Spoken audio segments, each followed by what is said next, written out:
Well, let's go to Niger now. It is looking to overcome the age-old paradox around oil wealth. Now, the discovery of oil reserves should be celebrated within a country. Exports of raw crude or the development of refineries can produce the kinds of revenue that can alter a nation's future prospects.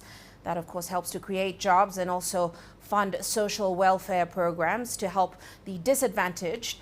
However, when not managed correctly, it can lead to inequality and frustration that only a certain few are benefiting, while much of the revenue is often taken out of the country. Well, CGTN's Ian Kinua has more on how Niger is handling its recent discovery. In its quest for economic independence, West Africa's Niger has turned to oil production. Last year, the landlocked country exported its first barrels of crude through a massive pipeline that connects Niger to the global markets. And now, there are talks of expansion.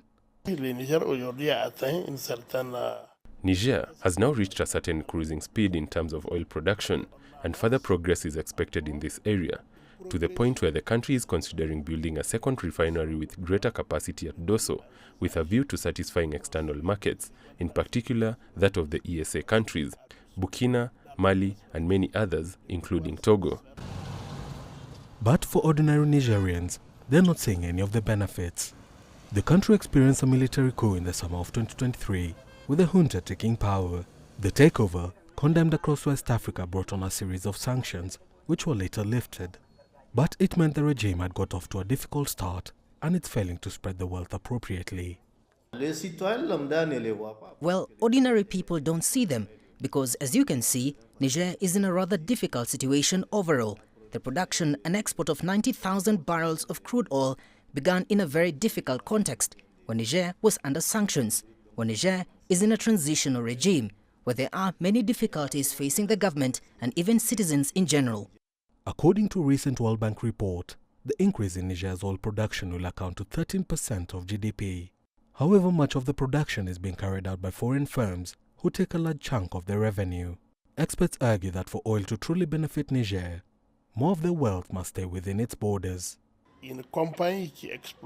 When a company exploits natural resources in a country, it must prioritize local labor and suppliers. This is how you create wealth for communities. This is not the case with oil exploitation, and civil society organizations active in governance of extractive industries have been sounding the alarm for years. If you compare with the mining sector, in particular the uranium sector with Orano, it's obvious that in uranium mining, 99%, if not 100%, of the staff are Nigerians. Many believe, however, that the junta will be much fairer with the country's oil revenues than the previous regime, and say this was one of the reasons why the military decided to take over. The only time I think I've benefited from Niger's oil was during the events of 26th July 2023, when the current authorities came to power. Had it not been for Niger's oil, the people of Niger would have suffered greatly. So I think that at the time we had benefited from Niger's oil with full. In a bold move toward economic sovereignty, Niger's government announced sweeping reforms on March 18th. For now, oil remains both a promise and a challenge. Whether it lifts the country or widens the inequalities will depend on how well these reforms take root. Ian Kinua, CGTN.